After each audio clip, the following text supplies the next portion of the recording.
சில அடிப்படையான சத்தியங்கள். மனம்தான் வாழ்க்கையின் எல்லா நன்மைக்கும் தீமைக்கும் காரணம். நீங்க உங்களுக்கு நன்மை நடக்கிறதா ஃபீல் பண்றதுக்கும் தீமை நடக்கிறதா ஃபீல் பண்றதுக்கும் ரெண்டுத்துக்குமே காரணம் என்னதான்? மனம். மனம் அப்படிங்கிறது தான் நன்மைக்கும் தீமைக்கும் காரணம். தீதும் நன்றும் பிறர் தர வாரா, பிறர் தர வாரா.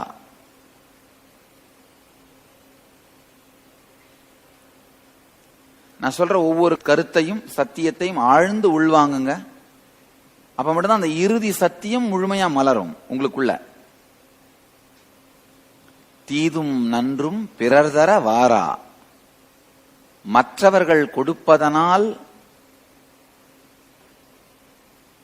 நல்லதும் கெட்டதும் வருவதில்லை, நம் மனம் சார்ந்துதான் அது வருகின்றது. ஐயா, உலகத்தை நீங்க உணர்றதே மனம் சார்ந்துதானே. எப்படி நாக்கை சார்ந்துதான் ருசி அனுபவிக்கப்படுகிறதோ, மனத்தை சார்ந்துதான் உலகமே வாழப்படுகிறது. உண்மையில உங்கள் மனம்தான் உங்கள் உலகமே, வேற ஒன்றும் கிடையாது. உங்கள் மனம்தான் உங்கள் உலகம். மனத்தை உபயோகம் பண்ணி தான் உலகத்தையே நாம் பர்சீவ் பண்றோம். எப்படி ஸ்பூன்ல சாப்பிடும்போது ஸ்பூனை யூஸ் பண்ணி தான் சாப்பாடே வாய்க்குள்ள போகுது. மனத்தை உபயோகம் பண்ணி தான் உலகத்தையே நாம் அனுபவிக்கிறோம். அந்த மனம் பக்குவமாய்விடுமானால் எதுவும் நம்மை தாக்க முடியாத ஒரு மிகப்பெரிய கோட்டைக்குள் நம்மை நாமே காத்துக்கொள்ள முடியும்.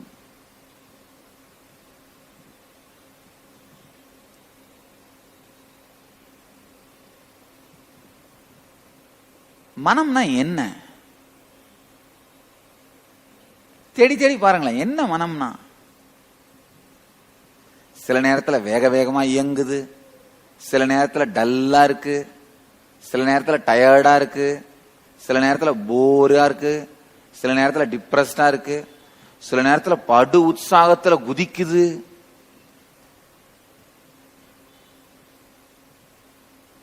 மனம்னா என்ன? இருக்கின்ற இருப்பான இயற்கையை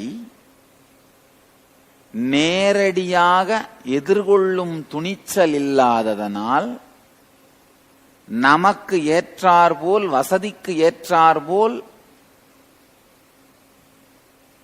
சொகுசுத்தன்மையை ஏற்படுத்திக் கொள்ள நாம் உருவாக்கிய திரைதான் மனம். ஆழமா புரிஞ்சுக்கோங்க. கார்ல போகும்பொழுது ரோட்ல இருக்கிற அந்த மேடு பள்ளம்லாம் உங்களை நேரடியா தாக்காம இருக்கிறதுக்காக ஷாக் அப்சார்பர்னு வைப்பாங்க, பாத்திருக்கீங்களா? எல்லா கார்லயும் ஷாக் அப்சார்பர்ஸ் இருக்கும். அந்த மேடு பள்ளத்துல விழுந்து இடறதெல்லாம் உங்களை நேரடியா தாக்காம இருக்கு, இல்லைன்னா எல்லாம் பழுத்துரும். ஷாக் அப்சார்பர்ஸ் இல்லைன்னா எப்படி அந்த ஷாக் அப்சார்பர்ஸ் உங்களுக்கும் ரோடுக்கும் இடையில இருக்கோ, அதே மாதிரி உங்களுக்கும் இந்த இருக்கின்ற இயற்கையான வாழ்க்கைக்கும் இடையில நீங்க ஏற்படுத்திக்கிற ஷாக் அப்சார்பர் தான் இந்த மனம். நேரடியாக இயற்கையோடு இணைந்து வாழ்வதற்கு நீங்கள் தயாராக இல்லை. பிறந்தோம், வளர்ந்தோம், வாழ்ந்தோம், இயற்கையோடு இரண்டர மண்ணாய் கலந்தோம். இந்த இயற்கையான சைக்கிளை நீங்க ஏத்துக்க தயாரா இல்ல. இதுல நீங்க என்ன பண்றீங்க? எல்லாரும் பிறந்த மாதிரி நான் கிடையாது, நான் கொஞ்சம் ஸ்பெஷல். எல்லாரும் வளர்ந்த மாதிரி நான் கிடையாது, நான் கொஞ்சம் ஸ்பெஷல். எல்லாரையும் மாதிரி நான் செத்து போறதில்லை, நான் கொஞ்சம் ஸ்பெஷல். எங்கேயாவது நாம ஸ்பெஷல் யோசிக்க ஆரம்பிச்ச உடனே இயற்கையின் போக்கு நமக்கு முழுமையாய் இனிக்கவில்லை. ஏதோ ஒன்று அதிகமாக தேவைப்படுகிறது. அப்போ நமக்கு எது தேவையோ அது கிடைச்சா மாதிரி நம்மள நாமளே திருப்தி பண்ணிக்கிட்டாகணும். கிடைக்காதுன்னு தெரிகிற இடத்துல கற்பனை பண்ணிக்கிட்டு அதை வச்சே வாழ்ந்தாகணும். ஒருவேளை கிடைச்சிருமோன்ற ஏக்கம் இருந்தா அதற்காக அதை நோக்கி ஓடியாகணும். இந்த மாதிரி பல்வேறு இருக்கின்ற இயற்கையை அப்படியே ஏற்றுக்கொள்ளாமல் இயங்க வேண்டிய தேவை நமக்கு வந்ததனால் நாம உருவாக்கிக்கிற மெக்கானிசம் தான் மனம். இன்னைக்கு காலையில நம்ம பக்தை ஒரு லேடி டிவோட்டி பத்தி சொல்லிட்டு இருந்தேன். ஒரு டாக்டர் பெங்களூர்ல இருந்து விநாயகர் சதுர்த்திக்கு வந்திருந்தாங்க திருவண்ணாமலை ஆசிரமத்துக்கு. ரொம்ப நல்ல டிவோட்டி, என்னுடைய பர்சனல் டாக்டர் கூட சொல்லலாம். எனக்கு ஏதாவது பிளட் பிரஷர் செக் பண்ணணும், சுகர் செக் பண்ணணும், once in a while regular medical checkup பண்ணுவாங்க. இதெல்லாம் பண்றதுக்கு அசிஸ்ட் பண்ணுவாங்க. நம்ம ஆசிரமத்து பிரம்மச்சாரிகள் இருக்காங்க, அவங்க பிரம்மச்சாரிகளோட இவங்களும் அசிஸ்ட் பண்ணுவாங்க. இந்த நிராகார சமயம் எல்லாம் பண்ணும்பொழுது அவங்க தான் டெஸ்ட் பண்ணுவாங்க. டெஸ்ட் பண்ணி blood level correct, sugar level கரெக்டா இருக்கா, பிரஷர் கரெக்டா இருக்கா, சயின்டிபிக் எக்ஸ்பெரிமெண்ட்ஸ்க்காக. ஏன்னா இந்த சமயமெல்லாம் பண்ணும்போது நானே என் உடம்ப டெஸ்ட் பண்ணி பார்ப்பேன். அதுக்கப்புறம் தான் உங்களுக்கு கொடுப்பேன். நான் என் மேல டெஸ்ட் பண்ணாம, இந்த க்ளோஸ் சன்னியாசிகள் மேல டெஸ்ட் பண்ணாம எதையும் வெளியில கொடுக்க மாட்டேன். சாஸ்திரங்கள்ல சொல்லி இருந்தா கூட அதை டெஸ்ட் பண்ணி பார்த்து அனுபவிச்சு பார்த்துட்டு அதோட லாப நஷ்டங்களை பார்த்துட்டு தான் உங்களோட பகிர்ந்துப்பேன். அதெல்லாம் இந்த டாக்டர் அம்மா தான் பார்ப்பாங்க. அவங்க விநாயகர் சதுர்த்திக்கு வந்திருந்தாங்க. விநாயகருக்கு சந்தனம் அரைக்கணும். திடீர்னு அன்னைக்கு காலையில நான் என்ன பண்றேன், ரொம்ப உற்சாகத்துல இன்னைக்கு விநாயகருக்கு சந்தன காப்பு நானே பண்றேன். சந்தன காப்புனா பாத்துருப்பீங்க, சந்தனத்தை உடம்பு முழுக்க விநாயகருக்கு வச்சு அது மேல அந்த கலர் கலரா வேற வேற கலர் தக தக தகன் பளபளன்னு இருக்கிற அந்த பேப்பர் எல்லாம் ஒட்டி கருப்பு நூல் எல்லாம் வச்சு அழகா அலங்காரம் பண்ணுவாங்க. சாமிக்கு சின்ன வயசுல இதெல்லாம் பண்ணி பழக்கம். கோவில் கோவிலா போய் இதெல்லாம் பண்ணுவேன். திருவண்ணாமலையில் இருக்க எந்த கோயிலும் சரி, அண்ணாமலையாருடைய மெயின் அந்த அண்ணாமலையார் லிங்கம் தவிர நான் தொடாத மேனியே கிடையாது. அதுவும் அந்த கும்பாபிஷேகத்தை தொட்டிட்டேன். கும்பாபிஷேகத்துக்கு முன்னால் அந்த பிராண பிரதிஷ்டை பண்ணுவாங்க அந்த நேரத்துக்கு. இல்லைன்னா எல்லா கோவிலையும் போய் இதே தான் வாழ்க்கை. சின்ன வயசுல வேலை. நான் அன்னைக்கு சொன்னேன், நான் சந்தன காப்பு பண்றேன், சந்தனத்தை அரைங்க அப்படின்னு. அந்த அம்மா வேக வேகமா என்ன பண்ணாங்க, டாக்டர் அம்மா அந்த மிக்சியை வச்சு சந்தனத்தை அரைக்க ஆரம்பிச்சிட்டாங்க. என்ன நினைச்சாங்கன்னு தெரியல. நம்ம சந்தனம் நல்லா அரைஞ்சாச்சான்னு பாக்குறதுக்காக நினைச்சாங்களா என்னவோ நினைச்சாங்க. கையை உள்ள விட்டுருக்காங்க, எதேச்சா தான் விட்டுருக்காங்க. அது அப்படியே என்ன பண்ணுச்சு, ஒரு விரல் சுத்தமா நல்லா இது வரைக்கும் போயிருச்சு. இது வரைக்கும் கட்டாயி போயிருச்சு தனியா. இன்னொரு விரல் பாதி உடைஞ்சு போயிருச்சு. அவங்களே டாக்டர் இருந்தா கூட என்ன பண்ண முடியும்? டாக்டர் நான் வலி உடம்பு வலிக்காதான் நான் கேட்கிறேன். அவங்களே டாக்டரா இருந்தா உடம்பு வலிக்காம போயிருவான்னு நான் கேட்கிறேன். கிடையாது. கட்டாயி விரல் துண்டு தனியா போயிருச்சு. இன்னொரு விரல் முறிஞ்சு தொங்கிட்டு இருக்குது. உடனே எனக்கு சொன்னாங்க. நான் எந்திரிச்சு ஓடி வந்தேன். என் ரூமுக்கு 3வது ரூம்ல தான் அரைச்சிட்டு இருக்காங்க. 10 அடி தூரம் தான். எந்திரிச்சு ஓடி வந்தேன். ஓடி வந்து பாக்குறேன், அந்த மாதிரி நல்ல ஸ்மைலிங்கா உட்காந்துட்டேன். Swamiji, I am comfortable, don't worry Swamiji, no pain அப்படின்னு. நோ பெயினா? சரி, பெயின் இல்ல, ஓகே. விரல் எங்க? இல்ல ஒண்ணு இல்ல சுவாமிஜி, ஒண்ணுமே இல்ல, கம்ஃபர்டபிளா இருக்க, ஒண்ணு இல்ல, ஸ்மைல் பண்ணிட்டு இருக்காங்க. அந்த முகத்துல வலியே இல்ல. அப்புறம் நான் போய் ஹீல் பண்ணேன். ஒன்னும் கவலையப்படாதீங்க, பழையபடி விரல் ஒட்டிடும், பழையபடி இருந்தபடியே பர்ஃபெக்ட் ஆயிடும், ஒரு பிரச்சனையும் இருக்காது அப்படின்னு. அவங்க ஸ்மைல் பண்ணிட்டு, பரவாயில்ல சுவாமிஜி, நீங்க உங்களுடைய ஆசீர்வாதம் இருக்கு, ஒன்னும் ப்ராப்ளம் இல்லை அப்படின்னு கம்ஃபர்டபிளா. ஒரே ஒரு வினாடி கூட, என்னடா இந்த பிள்ளையாருக்கு சந்தனம் அரைச்சேன், அவர் என்ன காப்பாத்திருக்கலாம், இந்த குரு சொல்லிதான் செஞ்சேன், இவங்க என்ன காப்பாத்திருக்கலாமே, ஒரே ஒரு வினாடி கூட அந்த கோபமோ எதிர்ப்பு தன்மையோ இல்லை. உண்மையில் அவங்களுக்கு வலி இல்லாமல் இருந்தது பெரிய மிராக்கிள் கிடையாது. யார் வந்தாலும் ஹீல் பண்ண போறேன், ஹீல் பண்ணா வலி இல்லாம போக போகுது, அது வேற விஷயம். அது பெரிய மிராக்கிள் கிடையாது.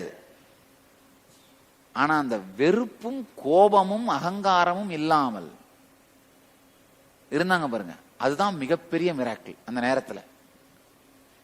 உண்மையில அந்த மாதிரி சூழ்நிலைகள்ல இருப்பதை அப்படியே வாழறது அப்படின்னா மனம் இல்லாமல் இருந்தாதான் முடியும். ஆனா நம்ம வாழ்க்கையில ஒவ்வொரு சூழ்நிலையிலுமே இருப்பதை வாழ்வதற்கு நாம் விரும்பாமல் ஏதாவது ஒரு மேனிப்புலேஷன் பண்ணணும்னு நினைக்கிறோம். அதுக்கு தான் மனம் தேவைப்படுது. மனம் அதுக்காக தான், வேற ஒண்ணும் கிடையாது. மேனிப்புலேட் பண்ற மெக்கானிசம் தான் மனம். ஒன்னு இருக்கிறத ஜாஸ்தியாக்கி பார்க்கறதுக்கு, இல்ல இருக்கிறத குறைச்சி பார்க்கறதுக்கு. நான் சொல்லுவேன், உங்களுடைய மனம் ரெண்டு விதமான வேலையை தான் மெயினா செய்யும். நீங்க யாரோ அதை விட ஜாஸ்தியா மத்தவங்களுக்கு காமிக்கிறது, அதான் அகங்காரம். எப்பவுமே என்ன பண்ணுவோம், கிராஜுவேஷன் இருந்தா போஸ்ட் கிராஜுவேட் தான் சொல்லுவோம். கேட்டா அது மேல ஒரு அண்டர்லைன் போட்டிருப்போம் பாரு.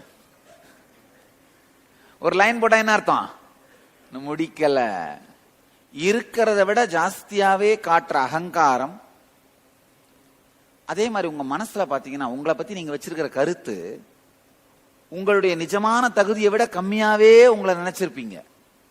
அதுதான் மமகாரம். உங்கள் தகுதியை விட அதிகமாக வெளியிலே காட்டும் அகங்காரம், உங்கள் தகுதியை விட குறைவாகவே உங்களை மதிப்பிட்டுக் கொள்ளும், உள்ளுக்குள்ளேயே மதிப்பிட்டுக் கொள்ளும் மமகாரம். வாழ்க்கையே இவ்வளவுதாங்கய்யா. இந்த அகங்காரத்துக்கும் மமகாரத்துக்கும் நடுவில் நடக்கிற சண்டை தான் வாழ்க்கை. இந்த குழந்தைகள் பண்றத பார்த்தா, அவங்களுடைய லைஃப் ஸ்டைல பார்த்தோம்னா, கொஞ்சம் யோசிச்சு பாருங்க. ஒரு கை உடைஞ்சா அந்த நேரத்துல சாமியோட டீச்சிங்ஸ் உங்களால அப்ளை பண்ண முடியுமா? அதெல்லாம் அப்புறம் பார்த்துக்கலாம், பிராக்டிகலா இப்ப என்ன பண்ண பாடுறா. சாமியோட டீச்சிங்ஸ் இம்ப்ராக்டிகலா? நல்லா புரிஞ்சுக்குங்க. நிஜமாக நடக்கின்ற இயற்கையின் போக்கை ஏற்றுக்கொள்ள முடியாததனால் அதை மேனிப்புலேட் பண்றதுக்காக, மாற்றுவதற்கு நாம் செய்யும் முயற்சி தான் மனம். உண்மையில மனம் என்னன்னா, தொடர்ந்து நமக்குள்ளே இடைவிடாமல் ஓடிக்கொண்டே இருக்கின்ற எண்ண ஓட்டங்கள் தான் மனம். இப்ப நீங்க நடந்துகிட்டே இருக்கீங்க, நடக்க வேணாம்னு நினைச்சீங்கன்னா என்ன பண்ணுவீங்க? உட்காந்துருவீங்க. பேசிட்டே இருக்கீங்க, பேச வேண்டாம் நினைச்சா என்ன பண்ணுவீங்க? மௌனமாயிடுவீங்க. அதே மாதிரிதான் மனசு சிந்தனை பண்ணிக்கிட்டே இருக்கீங்க, வேணான்னு நினைச்சா நிறுத்திட முடியணும்ல. நிறுத்த முடியாத காரணம் வேற ஒண்ணும் இல்ல, சரியான டெக்னிக்கோட ட்ரை பண்ணாதது, அவ்வளவுதான். நிறுத்த முடியாதுன்னு கிடையாது. எப்படி உட்கார்றதுன்னு உங்களுக்கு தெரியும், சின்ன வயசுல இருந்து கத்துக்கிட்டீங்க. நடந்துகிட்டே இருக்கீங்க, கால் வலிக்குது அப்படின்னா என்ன, எப்படி உட்கார்றதுன்னு அம்மா கத்து கொடுத்துட்டாங்க. தொடர்ந்து பேசிக்கிட்டே இருந்த, வாய் வலிச்சா வாயை எப்படி மூடுறதுன்னு சின்ன வயசுல கத்துக்கிட்டோம். தொடர்ந்து யோசிச்சு மனசு வலிச்சா அதை எப்படி நிறுத்துறதுன்னு சின்ன வயசுல கத்துக்கல, அவ்வளவுதான். நடந்து கால் வலிச்சா உட்கார கத்துக்கிட்டோம், பேசி வாய் வலிச்சா வாய் மூட கத்துக்கிட்டோம், சிந்திச்சு சிந்திச்சு மனசு வலிச்சா. டிப்ரெஷன் அப்படிங்கறதே வேற ஒண்ணும் இல்லைங்க, மனசோட வலிதான். எதையோ போட்டு குழப்பிக்கிட்டு, எதையோ பேசிக்கிட்டு, எதையோ சிந்தனை பண்ணிக்கிட்டு, வாழ்க்கை எதிர்காலத்தை பத்தி இல்லாத கற்பனை பயங்களெல்லாம் சேர்ந்துக்கிட்டு, இப்போ சும்மா இருந்தா என்ன பண்ணலாம்? பணம் சம்பாதிக்கிறதான வழி யோசிக்கலாம், இல்ல ஒரு வீடு கட்டலாம்னு யோசிக்கலாம், கார் வாங்கலாம்னு யோசிக்கலாம். இதெல்லாம் பரவாயில்ல. ஆனா சும்மா தானே இருக்கிறோம், கட்டின வீட்டை இடிக்கலாமே அப்படின்னா இல்ல, நீங்க அப்படிதான் பண்ணிட்டு இருக்கீங்க. நல்லா யோசிங்க. நல்லா பாத்தீங்கன்னா, சும்மா இருந்தா உடனே என்ன பண்றீங்க? எதிர்காலத்தை பத்திய பயத்தை உருவாக்குற யோசனைகளை பண்றது. அதுக்கு என்ன அர்த்தம்? கட்டின வீட்டை இடிக்கிறது தானே. சும்மா தான் இருக்கேன், கை கால் நல்லா தான் இருக்கு, இந்த வீடு சும்மா தான் இருக்கு, இடிச்சுக்கலாமே. சும்மா இருக்கிறேன்னு வீடு கட்டினீங்கன்னா நல்லது. சும்மா தானே இருக்கிறேன் அப்படின்னு ஒரு வீட்டை இடிச்சீங்கன்னா அதே மாதிரிதான் பண்றீங்க பாருங்க. இப்ப சும்மா இருக்கீங்க, எதிர்காலத்தை கிரியேட்டிவா வாழறதுக்கு யோசிச்சீங்கன்னா நல்லது. வாழ்க்கை இப்படியே போயிட்டு இருக்குமா? பணத்தை ஏதாவது திருடிட்டு போயிட்டா என்ன பண்றது? பிசினஸ் திடீர்னு கீழே விழுந்துட்டா என்ன பண்றது? எதிர் வீட்டுக்காரன் வேற என் பிசினஸ்லயே நுழையறன்றான், அவன் மகா கில்லாடி. இது இந்த மாதிரி தொடர்ந்து இல்லாத கவலைகளை நீங்க உருவாக்கி பார்க்கும்போது என்ன பண்றீங்க? சும்மா தானே இருக்கிறோம், எதிர்காலன்ற வீட்டை இடிச்சு பார்த்தா என்ன?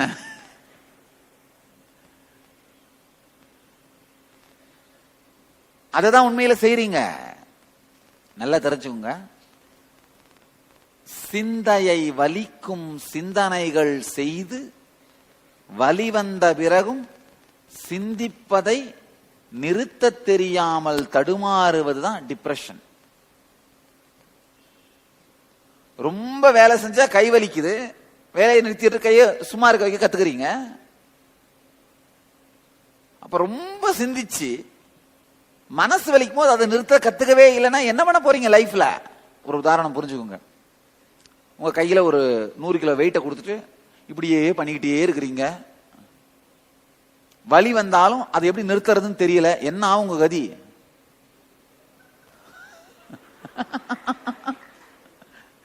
ரெண்டு நாள் அந்த 2 கையும் என்ன ஆகும்? தனியா கழட்டி போட்டுற வேண்டிதான். இப்ப உங்க மனசு அப்படிதான் ஆயிட்டு இருக்கு. புரியலையா? இல்ல நான் சொல்றத கேட்டு வேக வேகமா சிரிக்கிறீங்க. உங்க சிந்தனைகள் படாத பாடுபட்டு என்னென்ன படுத்துது. ஆனா நிறுத்த வழி தெரியாம என்ன பண்ணிட்டு இருக்கீங்க? யாராவது வந்து ஏன்பா இப்படி பண்ணிட்டு இருக்கிற, வலிக்கலையா? நீ வேற என் மூஞ்ச பார்த்தா தெரியலையா, வலிக்குதாவா, உயிரே போகுது. அப்ப நிறுத்தம்பா. எப்படி நிறுத்ததுன்னு தெரியல சார். அப்படிதான் பண்ணிட்டு இருக்கீங்க. உங்க மைண்ட் அப்படிதான் பண்ணிட்டு இருக்கு. பாருங்க,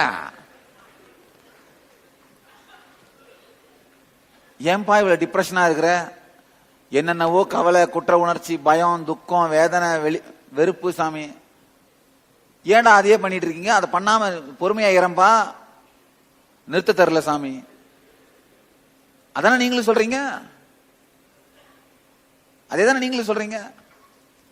கையில வெயிட்ட கொடுத்து வேக வேகமா பண்ணிட்டு இருக்கவன் நிறுத்த முடியலன்னு சொல்ற மாதிரிதான். இல்ல அதுதான் உங்களுக்கும். அந்த வெயிட் தான் என்ன? குற்ற உணர்ச்சி, பயம், தேவையில்லாத கவலை, தேவையில்லாத வலி, இதெல்லாம் தான் வெயிட். ஒரு 4-5 மூட்டையை கையில கட்டிக்கிட்டு இப்படியே பண்ணிட்டு இருக்கிறது. அதான் பண்ணிட்டு இருக்கீங்க. ஏன் பண்றீங்க யாருக்கும் தெரியாது. வலி அட டிப்ரெஷனா தான் இருக்குதுல்லப்பா. நரம்பு தான், நரம்பு தளர்ச்சி ஆயிருது இல்ல. சில நேரத்துல யோசிச்சு யோசிச்சு யோசிச்சு உங்க நரம்பே தளர்ந்து போதில்ல. சும்மா அடிச்சு புழிஞ்சு காய வச்ச மாதிரி ஆயிடுறீங்கல்ல. ஆனா அப்புறமா என்ன பண்றீங்க? நாளைக்கு என் வீட்டுக்காரர் 2 வீலர்ல வரும்போது ஆக்சிடென்ட் ஆயிடுச்சுன்னா என்ன பண்றது? அவர் 2 வீலர் வித்து 4 வீலர் வாங்கி 4 மாசம் ஆச்சு. அந்த 4 வீலரும் வெளியிலேயே போறதுல வீட்டுக்குள்ளே தான் உட்கார்ந்துருக்காரு. நல்லா யோசிச்சு பாத்தீங்கன்னா, இல்ல ஒரு சின்ன ஒரு எக்ஸசைஸ் பண்ணி பாருங்க. ஒரு நாள் காலையில எந்திரிச்சு உட்காந்துக்கோங்க. ஒரு ரிலாக்ஸ்டா ஒரு ஈஸி சேர்ல உட்காந்துட்டு ஒரு சின்ன டேப் ரெக்கார்டர் பக்கத்துல வச்சுட்டு யாரும் இல்லாம தனி ரூம்ல உட்காந்துக்கோங்க. யாராவது இருந்தாங்கன்னா பார்த்தாங்கன்னா உங்களை பார்த்து பைத்தியம் நினைச்சுப்பாங்க. ஏற்கனவே நினைச்சிருக்காங்க, கன்ஃபார்ம் ஆயிரும். வேண்டாம், தனி ரூம்ல உட்காந்துக்கோங்க. இது நீங்களே உங்களுக்கு பண்ணி பார்க்க வேண்டிய ஒரு எக்ஸ்பெரிமெண்ட். என்னெல்லாம் தோணுதோ அப்படியே பேசிட்டே இருங்க, எடிட் பண்ணாதீங்க. அது உங்க பிரைவேட் அனலைசிஸ். தனிப்பட்ட விதத்துல உங்களை நீங்க வந்து அனலைஸ் பண்ணிக்கிறீங்க. பிளட் டெஸ்ட் பண்ற மாதிரிங்கயா. இது மைண்ட் டெஸ்ட். இப்போ 6 மாசத்துக்கு ஒரு தடவை, 1 வருஷத்துக்கு ஒரு தடவை பிளட் டெஸ்ட் எல்லாம் பண்ணி பாத்துக்கிறீங்கல்ல, அந்த மாதிரி மைண்ட் டெஸ்ட் பண்ணி பாருங்க. என்னெல்லாம் தோணுதோ பேசிட்டே இருங்க நீங்க பாட்டுக்கு. ஒரு 1 மணி நேரம் ரெக்கார்ட் பண்ணிக்கோங்க. எடிட் பண்ணாதீங்க. நல்ல எண்ணம் கெட்ட எண்ணம் தான் நினைக்காதீங்க. என்ன தோணாலும் பேசுங்க. ரெக்கார்ட் பண்ணிடுங்க. அதுக்கப்புறமா நீங்களே உட்காந்து அந்த 1 மணி நேரம் அந்த பேசுறத உட்காந்து அப்படியே கேளுங்க. கேட்டு எத்தனை எண்ணம் பயம் சார்ந்தது வந்திருக்கு அந்த 1 மணி நேரத்துல, எத்தனை எண்ணம் குற்ற உணர்ச்சி சார்ந்து வந்திருக்கு அந்த 1 மணி நேரத்துல, எத்தனை எண்ணம் உங்களை டிப்ரெஸ் பண்ற மாதிரி எண்ணம் வந்திருக்கு அந்த 1 மணி நேரத்துல. அது வந்தவொடனே சப்ரஸ் பண்ணிருப்பேன். இதே ஏன்டா நினைக்கணும், எவ்வளவு நல்ல விஷயம் இருக்கு அதை நினைக்கிறத விட்டு இதே ஏன்டா நினைச்சிட்டு இருப்பானே அப்படின்னு நினைப்பீங்க. அப்படின்னா என்ன, இந்த டிப்ரெசிவான எண்ணம். எத்தனை எண்ணங்கள் இந்த மாதிரி வந்திருக்கு அப்படின்னு ஒன்னொன்னா அனலைஸ் பண்ணுங்க. இதை அனலைஸ் பண்றது ஒரு 2 மணி நேரம் ஆகும். அப்படியே ஒரு அனலைஸ் பண்ணுங்க. பாத்தீங்கன்னா அட்லீஸ்ட் இந்த கையில ஒரு 500 கிலோ, இந்த கையில ஒரு 500 கிலோ வச்சு நீங்க இப்படி பண்ணிக்கிட்டே இருக்கிறீங்க. இவ்வளவு ஓடிக்கிட்டே இருக்கு. அப்ப நிறுத்தலாம் இல்ல? அப்ப தேவையில்லாத குற்ற உணர்ச்சிகள் உள்ள ஓடிக்கிட்டே இருக்கு இல்லையா? தேவையில்லாத பயங்கள் ஓடிக்கிட்டே இருக்கு. நீங்க உட்கார்ந்து எழுதி பாத்தீங்கன்னா தான் உங்களுக்கு தெரியுங்கயா, 1 மணி நேரத்துல அட்லீஸ்ட் ஒரு 50 குற்ற உணர்ச்சி வந்து போகும். என்ன, ஒரு 100 பயம் வந்து போகும், ஒரு 200 கவலை வந்து போகும். நிம்மதியா நல்ல விஷயமா கிரியேட்டிவா உருவாக்குற எண்ணமா 2 இல்ல 3 வந்தாலே அதிகம். அப்ப உங்க லைஃப என்ன பண்ணிட்டு இருக்கீங்க? உங்க அப்பா வந்து உங்களுக்கு 100 வீடு கட்டி வச்சுட்டு போறாரு. அவர் செத்த பிறகு அப்பா சும்மா இருக்கக்கூடாதுன்னு சொல்லியிருக்காரு, நான் சும்மா தான் இருக்கிறேனே, இந்த வீட்டை நீங்க இடிச்சா என்ன அப்படின்னு ஒரு வீட்டை முதல் நாள் இடிக்கிறது. 2வது நாள் என்ன பண்றது, இன்னைக்கு சும்மா தானே இருக்கிறேன், இந்த கம்பெனி இடிக்கலாம் அப்படின்னு கம்பெனி இடிக்கிறது. 3வது நாள் என்ன பண்றது, இந்த பங்களா நல்லா தானே இருக்கு, இந்த பங்களாவை கட்டி வச்சுட்டு போயிருக்காரு, நம்ம சும்மா தான் இருக்கோம், நம்ம சும்மா இருக்கணும் அப்பா சொல்லியிருக்காருல, இந்த பங்களாவை இடிக்காம பங்களாவை இடிக்கிறது. அவர் சும்மா இருக்க கூடாதுன்னு எதுக்கு சொன்னாரு, கிரியேட்டிவா உருவாக்குங்கன்னு. ஆனா நீங்க என்ன பண்றீங்க, சும்மா இருக்க கூடாதுன்னு இடிச்சிட்டு இருக்கீங்க. சிந்தனை பண்ணாம சும்மா இருக்கக்கூடாது அப்படிங்கிறதுக்காக எதிர்மறையாவும் பயமாவும் குற்ற உணர்ச்சியாவும் ஆசை அச்சமாவும் யோசிச்சுட்டே இருந்தீங்கன்னா அப்ப நீங்க என்ன பண்றீங்க, சும்மா இருக்கிறது பதிலா உங்க எதிர்காலத்தை இடிச்சு தள்ளிட்டு இருக்கீங்க. கேட்டா என்னால மிஷின் நிறுத்த முடியலன்றீங்க. ஜேசிபி ஆன் பண்ணிட்டு உக்காண்டேன், நிறுத்துறது தெரியல, அது அப்படியே போகுது, கண்ணு முன்னாடி வரதெல்லாம் இடிச்சுக்கிட்டே இருக்கிறேன். இந்த டிப்ரெஷன் சைக்கிள்ல மாட்டிக்கிட்டீங்கன்னா உங்களை மட்டும் இல்ல எல்லாரையும் அழிச்சிருவீங்க. ஜாக்கிரதை, எல்லாரையும் அழிச்சிருவீங்க. பல நேரத்தில் நான் பார்த்திருக்கேன், டிப்ரெஷன் சைக்கிள்ல மாட்டினாங்கன்னா அவங்கள பார்த்து நானே பயப்படுவேன். ஏன்னா இவங்களுக்கு என்ன அட்வைஸ் பண்ணாலும் நல்லபடியா எடுத்துக்க தெரியாது. அதுல ஒரு குதர்க்கத்தை கண்டுபிடிச்சு என்ன பண்ணுவாங்க, தன்னைத்தானே அழித்துக் கொள்ளும் தற்கொலையிலிருந்து அவங்களும் வெளியில வர மாட்டாங்க, நம்மளே முடிச்சு உள்ள இழுப்பாங்க. ஆத்துல முழுகிறவனுக்கு கையை கொடுத்து மேல தூக்கலாம், கை கொடுத்தா அவனுக்கு என்ன பண்ணுவானுங்க, ஐயோ பாவனா, நம்மளே முடிச்சு உள்ள இழுப்பானுங்க. உங்க லைஃப்லயும் பாருங்க, டிப்ரெசிவான மென்டல் செட்டப், அதாவது எதிர்காலம் பற்றி எதிர்மறையாகவே தொடர்ந்து சிந்தித்தல். உங்க பெட்ரூம்ல எழுதி வச்சுக்கோங்க, எதிர்காலத்தை பத்தி எதிர்மறையா சிந்திக்கும் போது சும்மாதானே இருக்கிறோன்னு வீட்டெல்லாம் இடிச்சிட்டு இருக்கிற வேலையை பண்ணிட்டு இருக்கீங்க. இந்த உதாரணம் கரெக்டா புரியும் பாருங்க உங்களுக்கு. சும்மாதானே இருக்கிறோம் அப்படின்றதாக இருக்கிற 10 பசுமாடு எடுத்து கழுத்தை வெட்டுறது. வேலையத்த மனசு கிடைச்சதெல்லாம் அழிக்க ஆரம்பிச்சிருமா. அதனால தெரிஞ்சுங்க, வாழ்க்கையிலே உணவு உண்ண எப்படி கற்றுக்கொள்கிறீர்களோ அந்த மாதிரி அடிப்படையாக கற்றுக்கொள்ள வேண்டியது மனத்திற்கு ஓய்வு கொடுக்கின்ற கலை. தேவைப்படும் போது உபயோகம் பண்ணிட்டு தேவையில்லாதப்ப ஆஃப் பண்ணி வைக்க முடியணும்.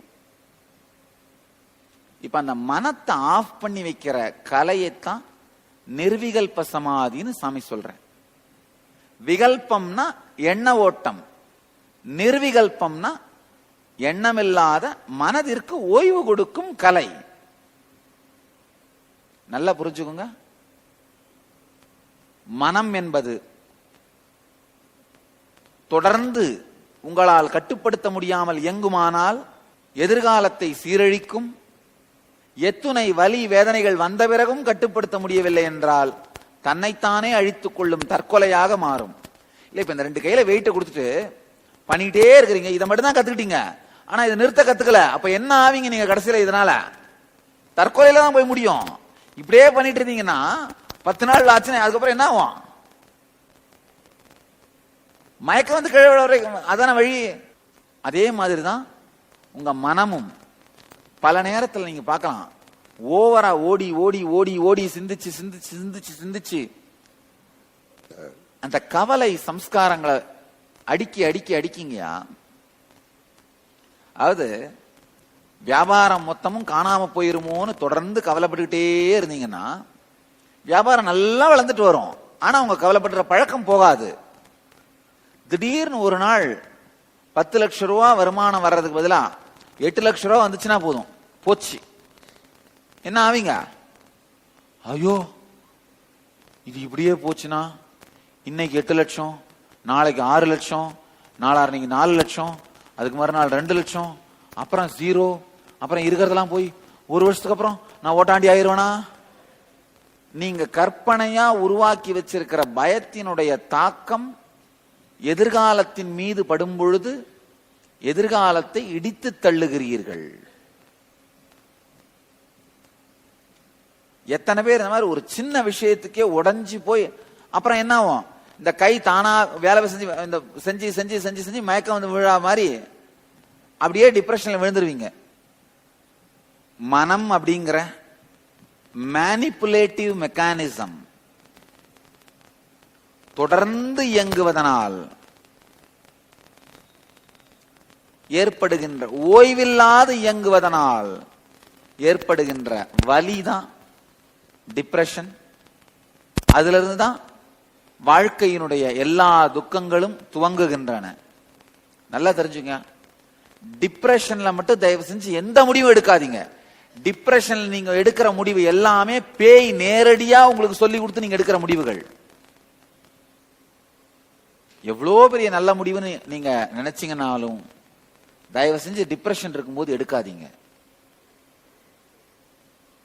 டிப்ரெஷன் நேரத்தில் நீங்க எடுக்கிற எந்த முடிவாக இருந்தாலும் மேலும் மேலும் மாளாத பெருந்துக்கத்திற்குள் எடுத்து சென்று உங்களை சாய்க்குமே தவிர அதிலிருந்து நீங்க மீண்டு வரவே முடியாது.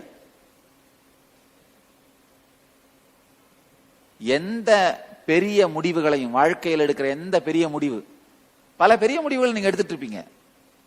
கல்யாணம் பண்ணிக்கலாமா வேணாமா, இல்ல யார கல்யாணம் பண்ணிக்கலாம், எங்க வீடு கட்டலாம், எந்த வேலைக்கு போலாம், எந்த ஊர்ல செட்டில் ஆகலாம், இந்த மாதிரி குழந்தை பெத்துக்கலாமா வேண்டாமா, குழந்தைய எந்த ஸ்கூல்ல சேர்க்கலாம், எப்படி வளர்க்கலாம், பல பெரிய முடிவுகளை எடுத்துக்கிட்டே இருப்பீங்க. எந்த முடிவையும் எக்காரணம் கொண்டும் டிப்ரெஷன்ல எடுக்காதீங்க. அதே மாதிரி டிப்ரெஷன்ல யாரை பற்றியும் எந்த கருத்தையும் முடிவாக்காதீர்கள். டிப்ரெஷன்ல இருக்கும் பொழுது அப்பாவையோ அண்ணனையோ தம்பியையோ மனைவியையோ கணவனையோ யாரையாவது வில்லனாக்கி பார்க்கணும்னே மனசுக்கு தோணும். உங்களுடைய மனதோட டிப்ரெஷன் முயற்சி செய்யும். தன்மையை திரும்பி தேடும் தன்மை வரும்போது மன உளைச்சல் காணாது போகும். இது லா, இது சட்டம். அதனால மன உளைச்சல் என்ன பண்ணும்? தன்னை காப்பாத்திக்கணும்னா முன்னிலை படற்கையின் மீதே உங்கள் முழு கவனத்தையும் வைத்திருக்கும். எல்லார் மீதும் கை காட்டும் மனம், ஆனா தன்மையை சந்தேகிக்கப்படவே அனுமதிக்காது. இதுல இந்த பிரச்சனையில நான் ஏதாவது பங்களிச்சிருக்கனா, அதை மாத்திக்க முடியுமா அப்படின்னு தன்மையை தேடும் தன்மையை மட்டும் அழித்து முன்னிலை படற்கை முன்பாகவே வைத்திருக்கும். அதுதான் மன அழுத்தம், அதுதான் டிப்ரெஷன். திருவண்ணாமலைக்கு பக்கத்துல பூண்டின்னு ஒரு கிராமம் இருக்கு. கலசபாக்கம்னு ஒரு சின்ன ஊரு. அங்க ஒரு சுவாமிகள் இருந்தாங்க, பெரிய மகான், பூண்டி சுவாமிகள்னு பேரு. கலசபாக்கம் ஆத்து சுவாமிகள்னு சொல்லுவாங்க. சாமி உடம்பால அவரை பார்த்ததுல, பிசிக்கலா பார்த்ததுல, ஆனா பெரிய மகான்றதால ஞான சக்தியில தரிசனத்துல சின்ன வயசுல காட்சி கொடுத்திருக்காரு. நான் பிறக்கிறது முன்னாடி என்னுடைய தாயார் அந்த சுவாமியை போய் பார்க்க போயிருக்காங்க. அவர் முருகனுடைய அவதாரமாக வழிபடப்படுகிறார். இன்னமும் சமாதி இருக்கு. மிகப்பெரிய ஞானிகளில் ஒருவர். கடந்த நூற்றாண்டிலே இந்தியா பார்த்த மிகப்பெரிய ஞானிகளில் ஒருவர் பூண்டி சுவாமிகள்னு. பெரிய ஆசிரமெல்லாம் கிடையாது, ரொம்ப சின்ன இடம் தான். ஆனா பெரிய பரமஹம்சர் அந்த நிர்விகல்ப சமாதியில உட்கார்ந்து இருந்தாருன்னா, இந்த வழியா எறும்பு தொலைச்சிக்கிட்டு போய் இந்த வழியா வெளியில வந்துட்டு இருக்குமா, அவர் பாட்டு உட்கார்ந்துருப்பாரு. சாமி இந்தியா முழுக்க நடந்து யாத்திரை பண்ணியிருக்கேன், ஒரு 4-5 சமாதிகள் தான் அந்த ஞானிகள் அப்படியே உயிரோட உட்கார்ந்துருக்காங்க. நெரூர் சதாசிவ பிரம்மேந்திராள், பிருந்தாவனம் ராகவேந்திர சுவாமிகள், பூண்டி கலசமாக்கம் ஆத்து சுவாமிகள், ஷீரடி சாய்பாபா, திருவண்ணாமலை ரமண மகர்ஷி, அந்த ஞானிகளுடைய உடம்பு அப்படியே அங்க அவங்களுடைய சாநித்தியம் அப்படியே இருக்கு. போய் பேசினா பதில் சொல்வார்கள், நீங்க கேட்கறதுக்கு விடையளிப்பார்கள். அவ்வளவு சக்தி வாய்ந்த சாநித்தியம். பெரிய மகான், முருகனுடைய அவதாரமாக வழிபடப்படுபவர். உட்கார்ந்த இடத்திலிருந்து அசையாமல் 60 ஆண்டுகள் வாழ்ந்திருக்காரு. ரெக்கார்டு படி பார்த்தா ஏறத்தாழ ஒரு 300 ஆண்டுகள் வாழ்ந்திருக்காரு. அது இந்த சொல்றாங்க, என்னுடைய தாத்தா பார்த்திருக்காரு, பாட்டம் பார்த்திருக்காருன்னு சொல்றாங்க. அது படி பார்த்தா 300 வருஷம் வாழ்ந்திருக்காரு மொத்தமா. அந்த இடத்துல 60 வருஷம் வாழ்ந்திருக்காரு, இந்த கலசவாக்கன்ற அந்த ஊர்ல. பெரிய மகான். என்னுடைய தாயார் நான் பிறக்கிறதுக்கு முன்னாடி போயிருக்காங்க தரிசனம் பண்றதுக்காக. என்னுடைய பாட்டனாரும் போயிருக்காங்க, விழுந்து நமஸ்காரம் பண்ணியிருக்காங்க. எந்திரிச்ச உடனே அரிசி கொஞ்சம் கையில கொடுத்து, எங்க அப்பனே வந்து பிறப்பான்னு சொல்லியிருக்காரு. அவங்களுக்கு ஒன்றும் புரியல. வாங்கி அரிசியை வாயில போட்டு வந்துட்டு இருக்காங்க, ஆசீர்வாதம் பண்ணி அனுப்பிட்டு இருக்காரு. இவங்களுக்கு ஒண்ணுமே புரியல, திரு நின்றுட்டு இருந்திருக்காங்க. பாட்டனார் கேட்டிருக்காரு, சாமி சொன்னது என்ன அர்த்தம் அப்படின்னு. அவர் உட்கார்ந்து இருக்கிற இடத்துல இருந்து பார்த்தா அண்ணாமலை மலை தெரியும். அப்பன் அப்பன் பிறப்பான், போ போ. பெரிய சித்தர் மலையை காட்டி ஆசீர்வாதம் பண்ணியிருக்காரு. நிர்விகல்ப சமாதியிலேயே இருந்து இருந்து இருந்து பொங்குகின்ற ஆனந்தம் உடலை பற்றி கூட கவலைப்படாமல் அந்த உணர்வுல வாழ்ந்திருக்காரு. நீங்க ஒன்னும் உடம்பை பற்றி கவலைப்படாமல் இருங்கன்னா சொல்ல வரல, நானு அதிகமா கவலைப்பட்டு வாழ்க்கையை அழிச்சுக்காதீங்கன்னு தான் சொல்றேன். ஆழ்ந்து பார்த்தீர்களானால் இந்த வாழ்க்கை, உங்களுடைய வாழ்க்கை போற போக்க பாத்தீங்கன்னா, டிப்ரெஷன்ல எடுக்கிற முடிவுகளாலேயே மேலும் மேலும் மேலும் முன்னிலையையும் படற்கையுமே சார்ந்து வாழ்கிறீர்கள். தொடர்ந்து இயங்கிக் கொண்டே இருக்குமானால் மனம் தன் தெளிவை இழந்து விடுகிறது. நீங்களே யோசிச்சு பாருங்க. தொடர்ந்து ஓடிக்கிட்டே இருந்தீங்கன்னா உடல் என்ன ஆகுது, தன் ஸ்திரத்தன்மை இழந்து நடுங்க ஆரம்பிச்சிடும். பாத்திருக்கீங்களா? தொடர்ந்து யாராவது இந்த ஓட்டப்பந்தயத்துக்காக ஓடுறவங்க, எக்ஸசைஸ் பண்றவங்க யாராவது இருக்கீங்களா? 1 மணி நேரம் 2 மணி நேரம் ஓடனா அப்புறம் என்ன ஆகும், கால்லாம் நடுங்க ஆரம்பிச்சிடும். அதே மாதிரி தான் தொடர்ந்து ஓடிட்டே இருந்ததுன்னா மனம் என்ன பண்ணும், தெளிவை இழந்து நடுங்க ஆரம்பிச்சிரும். மனதை நிர்விகல்பமாக ஞான நிலையில் நிறுத்தும் கலையை தான் இப்ப உங்களுக்கு தீட்சையாக அளிக்கின்றேன். செயல்முறை செய்யறது எப்படின்னு சொல்றேன். அது மொத்தமே 3 லைன் தான். ரொம்ப சிம்பிளானது, ரொம்பவும் எளிமையானது. ஒரு நாளைக்கு ஒரு 20 நிமிஷமாவது காலையிலையும் மாலையிலையும் பிராக்டிஸ் பண்ணுங்க. ஒரு 20 நிமிடமாவது பிராக்டிஸ் பண்ணுங்க. அந்த 20 நிமிடம் போக மீதி நடந்தாலும் நின்றாலும் கார்ல டிரைவ் பண்ணிட்டு இருந்தாலும் என்ன எப்பெல்லாம் முடியுமோ அப்பெல்லாம் பிராக்டிஸ் பண்ணுங்க. அதாவது எந்த எண்ணம் எழுந்தாலும் அதை அடுத்த எண்ணங்களோடோ அல்லது முந்தைய எண்ணங்களோடோ கோர்த்து பார்க்காமல் அந்த எண்ணத்துக்கு உங்கள் ஆதரவு தெரிவிக்காமல் தனியாக நின்று என்ன நடந்தாலும் நடக்கட்டும் என்று பாருங்கள். ஒரு எண்ணம் வருதுன்னா அது கூட உங்களை கனெக்ட் பண்ணிக்காம என்ன நடக்குதோ நடக்கட்டும், தனியா நின்று பாருங்க. ஒரு ஒரு எண்ணம் வந்ததுன்னா இதோட என்ன நான் கனெக்ட் பண்ணிக்க விரும்பல அப்படின்னு அன்கிளச் பண்ணீங்கன்னா நான் வந்து இதுல இருந்து ஒதுங்கிக்கிறேன். என்னுடைய ஆதரவு உனக்கு இல்லை. உன்னை உருவாக்கவும், ஒரு எண்ணத்தை உருவாக்கவும் வேண்டாம், அதை காப்பாற்றி மெயின்டைன் பண்ணவும் வேண்டாம், அடக்கி அழிக்கவும் முயற்சிக்க வேண்டாம். பிரம்மாவோட வேலை உருவாக்குறது, விஷ்ணுவோட வேலை மெயின்டைன் பண்றது, ருத்ரனோட வேலை அழிக்கிறது.